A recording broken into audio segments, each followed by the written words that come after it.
mallattoon ittiin dalagamee akka manaa yookaan korboo fakkaatu kun iddoo namoonni seensifamanii harkaa fi harmi itti muramudha.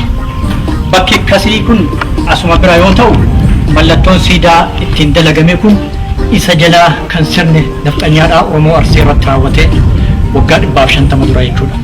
Kana jechuun iddoo koloo kanaan nam tokko tokkoon seensisanii harkaaf harmi erga murameen booda harmaa fi harka san morma irratti fannisuudhaan osoo dhiigni isaanii lafa dhangala'u iddoo kana dhufuu jechuudha. Iddoon kun akkuma argitan mallattoo harmaati inni kun jechuudha, kan korboo fakkaatu. Harma yoo dubartiin Oromoodhaa hoosiftee ilma ittiin guddistu, hawwani teenyas kanuma ittiin guddiftetu har'a seenaa aadaa ta'ee bakka kana argama. Harma isaanii murametu bakka kana seenaa ta'ee taa'aa jira. Hedduun ilmaan Oromoodhaa bakka kana daawwachaa jiru.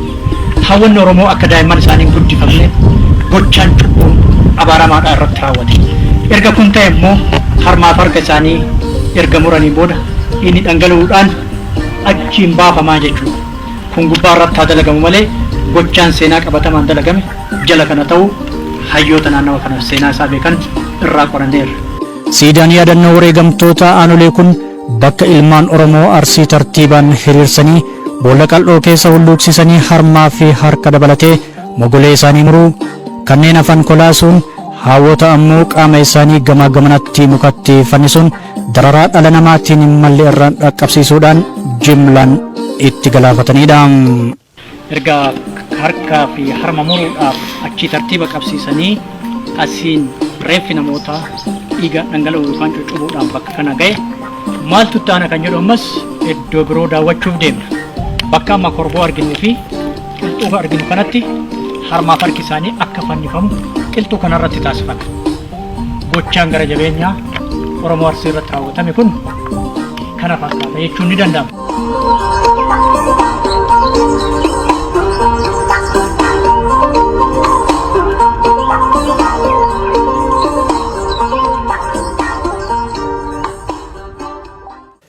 Baroota 1880 haga 1886tti lolaa hamatuu Arsii aanolee irratti geggeeffamee ture.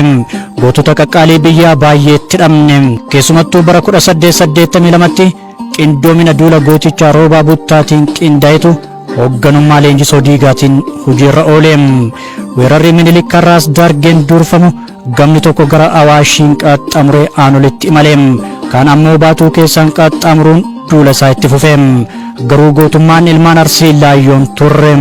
Eboo fi gaachana isaatiin weerartoota lubbuu itti guraare. Gootota akka Leenjisoo Diigaa, Roobaa Buttaa, Hinseenee Ullufee fi kanneen biroo akka adda dureetti kaasuu fi yaadachuun ni danda'ama. Gootichi Oromoo Roobaa Buttaa bara lola aanolee akka dubbatanitti maqaa baduu mannaa mataa baduu wayyaam dhaadannoo jedhuun harka kennachuu diduun falmii hadhaawaa geggeessaniiru. Maqaa biyyaa fi kan ofiitis tiksuudhaan ittis wareegamaniiru, seenaas galmeessaniiru.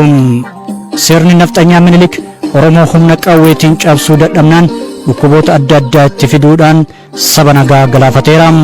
Dhukkuboota akka Gifiris yookaan Smallpox, Maaritee, Bagaa fi kanneen biroo kaasuun ni danda'ama. Nafxanyoonni Minilikiin bobbaafaman ilmaan Arsii rasaasaan rukutanii ajjeesuun isaan hanqatee harkaa fi harma muruun sadarkaa addunyaatti akka badii hiriyyummaa hin qabneedha.